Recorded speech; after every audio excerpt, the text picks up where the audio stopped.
के सेक्टर 93 का Supertech twin tower जो कि इतिहास के पन्नों में अब दर्ज हो जाएगा।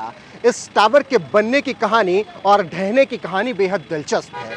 कैसे एक सोसाइटी को लोगों ने एक बड़े बिल्डर के खिलाफ जंग छेड़ी और उसके बाद लगभग 11 साल की लड़ाई के बाद उन्हें जीत मिली। बताएंगे आपको सुपरटेक की बिल्डिंग का एक एक इतिहास और पूरी कहानी। फिलहाल ये जानना बेहद जरूरी है कि इसका उदय कहां से हुआ और ये बनना शुरू कैसे हुआ।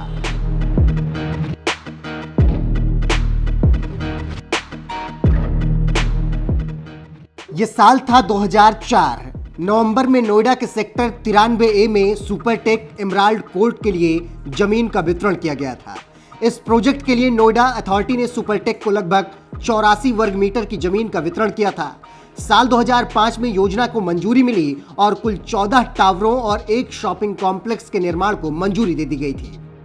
सुपरटेक लिमिटेड ने इसी साल नवंबर में एमराल्ड कोर्ट नाम से ग्रुप हाउसिंग सोसाइटी का निर्माण किया और बिल्डिंग बनाने का काम शुरू किया। इसके बाद साल 2006 में इसके निर्माण में बदलाव भी हुआ।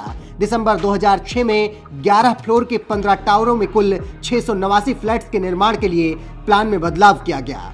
साल 2009 में सुपरटेक ने नोएडा अथॉरिटी के साथ मिलकर ट्विन टावर्स के निर्माण का काम शुरू कर दिया। निर्माण के साथ ही इसका विरोध भी शुरू हो गया। मानकों को दरकिनार कर भ्रष्टाचार की नींव पर ये टावर्स खड़े किए जा रहे थे। इन बिल्डिंग्स के निर्माण के दौरान पास की दूसरी इमारतों के बीच उचित दूरी का ख्याल बिल्कुल भी नहीं रखा गया था। न ही इतनी ऊंची बिल्डिंग के आसपास खुली जगह रखी गई। साथ ही दोनों टावर्स के बीच 20 मीटर का स्पेस होना बेहद ही जरूरी था, लेकिन इन दोनों टावर के बीच केवल 9 मीटर से कम का स्पेस था, जो कि बेहद कम था। इसके अलावा कंपनी ने जिस एरिया को अपने ग्राहकों के लिए ग्रीन एरिया बताया था, वहीं पर 2 बड़े टावर खड़े कर दिए।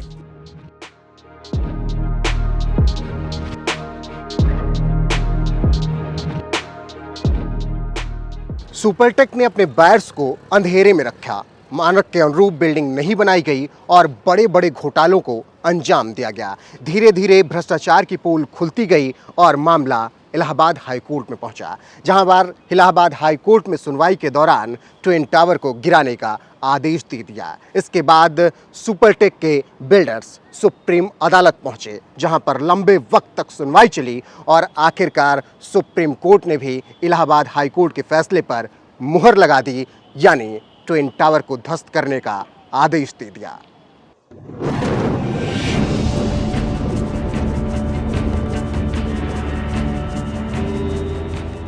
सुपरटेक की मुश्किलें साल 2009 में बढ़ी, जब पूरा मामला कोर्ट पहुंच गया। कंपनी द्वारा की गई धोखाधड़ी के बाद एमराल्ड कोर्ट के रेजिडेंट्स ने कोर्ट में लड़ाई लड़ने का फैसला किया। साल 2010 कंपनी के खिलाफ कोर्ट में दायर की गई याचिका में कोई एक्शन नहीं लिया गया, लेकिन साल 2012 में यह पूरा मामला इलाहाबाद हाई कोर्ट में पहुंचा। करीब 1.5 साल तक कोर्ट में केस चला। साल 2014 अप्रैल में हाई कोर्ट ने बड़ा फैसला सुनाया और दोनों टावर्स को ध्वस्त करने का आदेश दे दिया। इसके साथ कोर्ट ने नोएडा अथॉरिटी के खिलाफ कार्रवाई की बात भी कह दी, लेकिन मामला सुप्रीम कोर्ट में पहुंच गया, जहां लंबी लड़ाई लड़ी गई। आखिरकार सुप्रीम कोर्ट ने भी सुपरटेक को बड़ा झटका दिया और टावर्स को जमींदोज करने का फैसला सुना दिया। सुप्रीम कोर्ट ने 3 महीने के अंदर टावर को ध्वस्त करने का फैसला सुनाया, लेकिन कुछ वजहों से इसकी तारीखों को 3 बार बदला गया। आखिरकार 28 अगस्त 2022 को 2:30 पर ट्विन टावर को ध्वस्त कर दिया गया और पल भर में भ्रष्टाचार की नींव जमींदोज हो गई और इतना बड़ा टावर मिट्टी में मिल गया।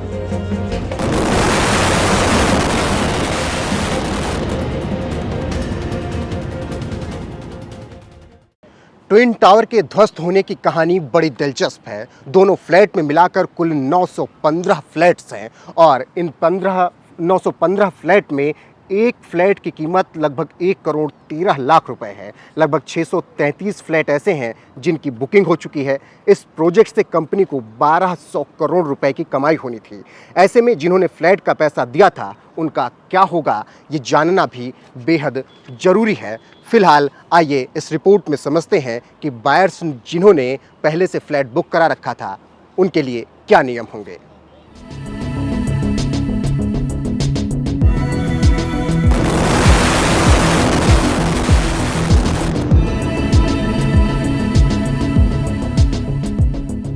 सुप्रीम अदालत ने ट्विन टावर को गिराने का आदेश तो दे दिया, लेकिन उसे उन लोगों का भी ध्यान रखना था जिन्होंने अपनी गाढ़ी कमाई यहां के फ्लैट खरीदने में लगा दी थी। इसीलिए कोर्ट ने अपने फैसले में खरीदारों का विशेष ध्यान रखा और बिल्डर को 2 महीने में 12% सालाना ब्याज के साथ टावर में खरीदे गए फ्लैट की कीमत वापस करने के लिए निर्देश दिए। इतना ही नहीं, बिल्डर को रेजिडेंट वेलफेयर एसोसिएशन को 2 करोड़ का भुगतान करने का भी निर्देश कोर्ट ने दिया।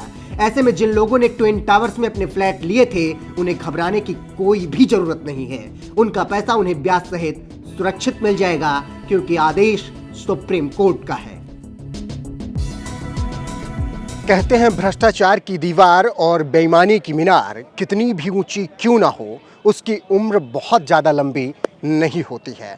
फिलहाल सुपरटेक के ट्विन टावर का जमींदोज हो जाना यही कुछ बयां करता है। भ्रष्टाचार की नींव रखी गई, जिसमें बहुत से लोग संलिप्त रहे और आखिरकार 70 करोड़ रुपए में ये बनकर तैयार हुआ। लेकिन कहते हैं ना कि आप झूठ की बिनाह पर और भ्रष्टाचार के नींव पर कोई चीज़ बना तो सकते हैं, लेकिन उसे चला नहीं सकते हैं। सुपरटेक की बिल्डिंग का ये गिरना ये बयां करता है कि भ्रष्टाचार और बेईमानी की मीनार की उम्र बहुत ज़्यादा नहीं होती है।